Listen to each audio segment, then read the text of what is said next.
What makes a character good? It sounds like a stupid question, but when you take a look into modern media, you may find it a difficult one to answer. Oftentimes, we find ourselves liking a character simply because whatever show or movie we're watching tells us to. Then there are characters that are actually well written, who have real depth to them, who experience conflict and handle it in a way that makes them unique, almost alive. These are characters who reflect what we are on the inside, but are still able to achieve incredible things. They're able to be what we want to be, while coping with what we hate about ourselves. They have flaws, doubts, emotional problems, and relationship issues regardless of how special they may appear. But they overcome that. They speak to the masses because in the face of the enormity of the universe, we feel weak and even helpless. These modern archetypes were a direct reaction to the classic all-powerful characters like Superman, for instance. We find characters who can do no wrong and are virtually invincible no longer relatable.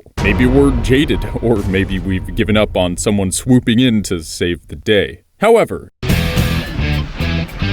every once in a while, we're given a story with enough length and with enough characters to showcase multiple archetypes. The Dragon Ball series is exactly one of those stories. It follows Goku on his journey to get stronger and stronger, and really that's kind of it if you think about it. But if you've never noticed, Goku is the Superman of that universe. He's the golden god who can do no wrong, with limitless power and a flawless innocent man-child personality. A bro guy who solves problems by having the biggest punch. He can't even be stopped by death.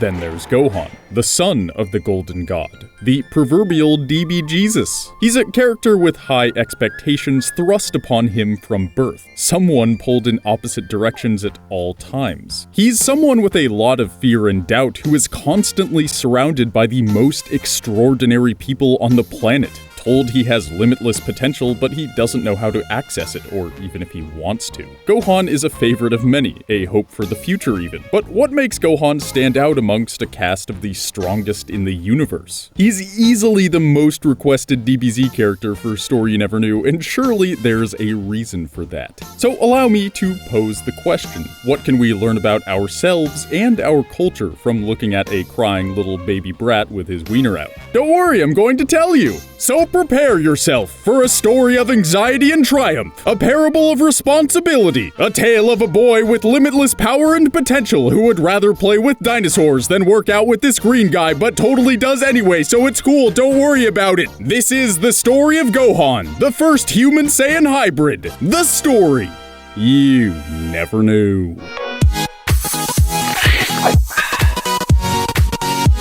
Before we get deep into this, it's important to understand that Dragon Ball is loosely based off a 16th century Chinese Buddhist novel, Journey to the West. While relatively unknown outside of Asia, this book is the inspiration for a massive amount of media in the East. It follows the adventures of a Buddhist priest and his entourage as they travel to India in order to obtain sacred Buddhist texts. A main character of this novel is Sun Wukong, the monkey god. He has a pole that can extend to any length. He flies on a cloud and is incredibly powerful. When translated to Japanese, his name becomes Son Goku. So yeah, it's that similar. Regardless, Dragon Ball is a story with deep Buddhist roots. But what does that have to do with Gohan? To answer that, we must first look back. We meet Gohan in episode 1 of DBZ and immediately get an idea of his personality. He's shy, easily frightened, pampered by his mother, and emotional, but also kind-hearted. In contrast to Goku, who was a little older when we met him in the previous series, Gohan needs to be taken care of, and it's easy to see that he's a fragile person, at least as fragile as Saiyan babies can be. However, unbeknownst to the rest of the Z fighters, this unassuming child carries within him an indescribably destructive power. After an attack on Earth by Raditz, Gohan sees his dad in danger and gets all roided out. He fires himself forward like a rocket, cracking Raditz's Saiyan chest armor, something that's supposed to be really, really hard or something. This is a feat both Goku and Piccolo couldn't do at their maximum strength. Having seen Gohan's potential power, Piccolo takes him under his his wing and begins to train him, which doesn't go super well at first. Piccolo is a mad dad, and Gohan is a little baby boy and quick to cry. Not giving a shit, Piccolo does things like throw him through mountains to try and help Gohan to get a grip on his power. This is a direct contrast to what Gohan has known his whole life, the one he's lived for not long, under the control of his mom. Chi-Chi is an intense and overbearing mother, to say the least. She made it her life's work to turn Gohan into a scholar and loses her shit whenever she finds out Gohan has been fighting. Piccolo, on the other hand, has no fucks to speak of, and will readily pick up a kid by the head and bash him into some rocks if he thinks it'll make them stronger. However, despite his repeated face-to-rock encounters, the dueling personalities within Gohan continue to cause problems. He runs and hides from battle. He gets afraid and cowers. He's slow to react, if at all. The only time he's effective is when someone is in mortal danger. These flaws continue to surface throughout Gohan's formative years. First with his injured father being kicked by Raditz, then again when Piccolo dies from an energy beam from Nappa, and again when Frieza beats the crap out of Krillin on Namek.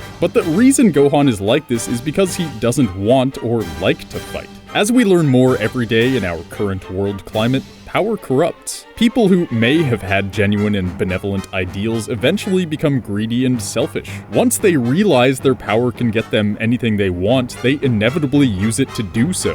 Why sacrifice your desires when you can always take anything you want? However, Gohan genuinely isn't like that. Despite his inborn incredible power, the only time he accesses it is when he absolutely has to, or if it's in defense of someone or something he loves. He is reserved, partially because his power scares him. Raised a scholar instead of a fighter, Gohan understands in some capacity the devastation he could cause if he was to lose control completely, or even if he began to enjoy his strength. Instead, his lifelong dream is to continue his studies in peace, and be someone who can positively affect the world through knowledge and peace. The only issue is his dad. Unlike Gohan, Goku is a pure-blooded Saiyan. A naturally vicious, battle-hungry alien race, the Saiyans send infiltration babies to specified planets in order to take them over. If a baby grows and is able to accomplish that goal, they are allowed to return home as a full-fledged warrior. However, Goku received a traumatic head wound as a baby, resulting in the pacification of his destructive personality. Basically, the reason Goku is a good guy is because he has horrible brain damage. This could also be the reason he's kind of a moron.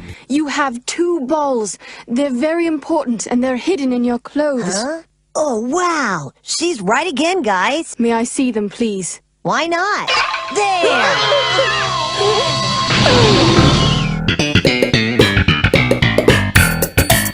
Despite that, his desire for battle never went away. Gohan, on the other hand, is only half Saiyan. His mother Chi-Chi is human. This interspecies bang-a-lang left Gohan completely without the desire to fight, but with a power potential far surpassing that of his father. Goku wishes for Gohan to be a fighter, while Chi-Chi wants him to do nothing but study. This dichotomy that causes chaos in his mind is no doubt interesting. However, it's Gohan's preference for his humanity that makes him special compared to Goku, Vegeta, and even Trunks and Goten. Further still, the ordeals he goes through are just like the ones we face in everyday life. We all have expectations placed on us that pull us in different directions. We have things that we have to do and things that we want to do, which keeps us in constant internal conflict. We have hopes and dreams and responsibilities that can get in the way of those hopes and dreams. Still, somewhere deep inside us all is the power to help ourselves to do what we have to do when we have to do it. Sometimes to reach this power we have to go through traumatic experiences like Gohan. When it comes to protecting what we care about or believe in, humans are capable of incredible feats. This is the intrinsic difference between Gohan and his Saiyan father Goku. Whereas Saiyans are capable of incredible power through a desire for battle and strength, and more intense gravity on their home planet, but maybe Ryan can get into that another time, humans are able to double or triple their strength in times of great need. Like the classic mother lifting a car to save her baby. No matter how far Goku pushes his boundaries, Gohan will always be able to catch up and exceed those limits because of his human ability to surpass his own capabilities. And also that Saiyan blood he's got, that too. If you remember our Vegeta or Earthbound story you never knew, you already know how the concept of two sides plays such a heavy role in Eastern thought. And Gohan is the embodiment of that concept. He is a warrior, but also a pacifist. He is a peaceful scholar, but also a powerful fighter when he needs to be. It isn't until the Cell games that Gohan's personal identity becomes truly evident. Even in this dark hour with the fate of the world in his hands, Gohan still offers Cell a peaceful solution. Look, I'm giving you the chance to end this without violence. I really don't want to kill you. Even if you are evil, you can still walk away. I'm not interested in fighting you just for the challenge. My dad's the one who cares about that stuff. In the face of pure evil, Gohan would still rather choose pacifism over violence. It's these ideals that make Gohan a hero, but also a human. Not necessarily pacifism, but his desire to keep the Earth from exploding and not doing it for shallow reasons. Despite so much internal conflict from his destiny being stretched between two species, Gohan acts in a way that flies in the face of the power maximizers he's been surrounded by since birth. He doesn't want to fight for the challenge, or the glory. He simply doesn't want to fight at all unless it's necessary. Of course, Cell laughs it off and Gohan proceeds to obliterate every cell in the monster's body, but hey, that's why we watch the show. After his victory in the Cell games, Gohan simply returns to his studies instead of wallowing in his potential fame and glory. Also, his dad is dead now, but at least he doesn't showboat. That's Hercule's job. Good old Mr. Satan. And unlike that afroed, hairy-chested man of ridiculousness, Gohan is humble and smooth. But when the world is threatened again, he is no longer prepared to protect it. Without his father around, he lost the balance in his life needed to maintain his role. In literature and film, this is called the second act. In the first act, the hero is established by growing through some kind of trial and then accomplishing a feat that solidifies their role. In the second act, the protagonist must go through failure in order to learn and to grow. In Gohan's second act, he gets the shit kicked out of himself a lot. But what of the conclusion? Long after his failures during the Buu saga, Gohan finds himself completely outclassed by Golden Frieza's soldiers in Dragon Ball Super, almost failing and allowing his wife and child to be destroyed along with the Earth. Because of this, Gohan vows to once again get stronger to protect that which he loves. This is a turning point for him, where he realizes that he must accept both parts of himself in order to be happy. Because having something to love is having something worth keeping safe. So what does all this mean, I hear you ask? Remember in the beginning when I mentioned Journey to the West, how Dragon Ball is loosely based on a Buddhist novel? Well, Gohan is based on the Buddha himself. Both Gautama Buddha and Gohan were princes. Don't forget, Gohan is the grandchild of the Ox King, King of Fire Mountain, also a character rip from Journey to the West. Both were fragile and emotional youths who were kept away from cold reality in their childhood. Both are prolific scholars and at the same time extremely powerful figures in their own right. Even the Buddha went through a rough patch in his journey to enlightenment, feeling that he had lost his way just as Gohan was defeated by Buu. Gautama Buddha even left his wife and child to further his studies, just as Gohan left to train himself again in Dragon Ball Super. Most importantly, both are pacifists, finding happiness in study with no desire for physical conflict. Finding balance within himself and understanding his love for peace, and also that peace must be protected to be maintained, and also that peace cannot exist without conflict, Gohan again trains and enters the fray to save his universe, knowing that it is necessary as well as his duty. To quote Zen Master Tenshin Roshi, a Buddha is someone who sees the way things really are. When we see the way things really are, we see that we're all in this together, that we are all interdependent.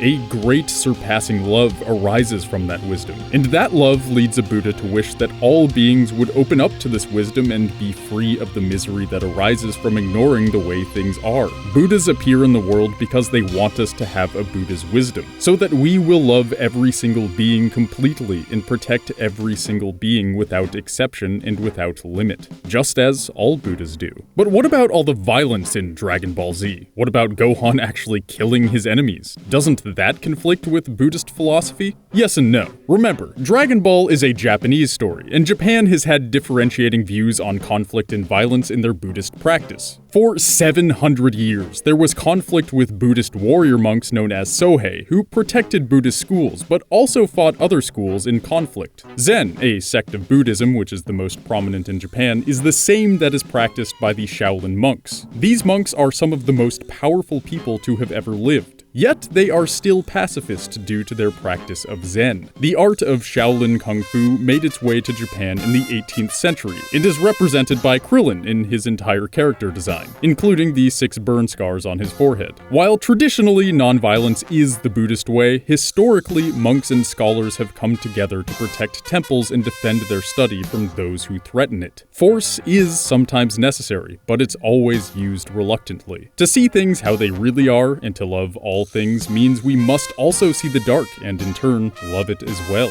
Without it, all that is precious to us could not exist. Gohan's life is one of a Buddha, one with flaws and inconsistencies, but an unwavering vision of peace. He exemplifies the warrior scholar who balances the power of a Saiyan with the kindness of a human, and from that balance comes a wellspring of limitless potential. That's the story of a human monkey who has ascended in more ways than one. The story of Gohan! The story you never knew.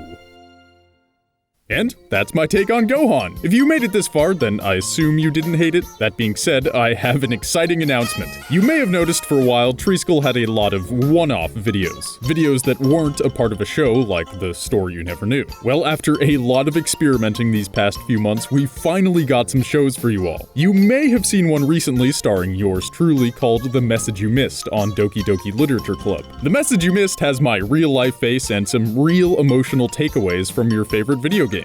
Don't miss the message you missed, or else you'll miss the message. You wouldn't want that. Thanks for watching, everybody. I'm Grant, and I'll see you all next time. Bye!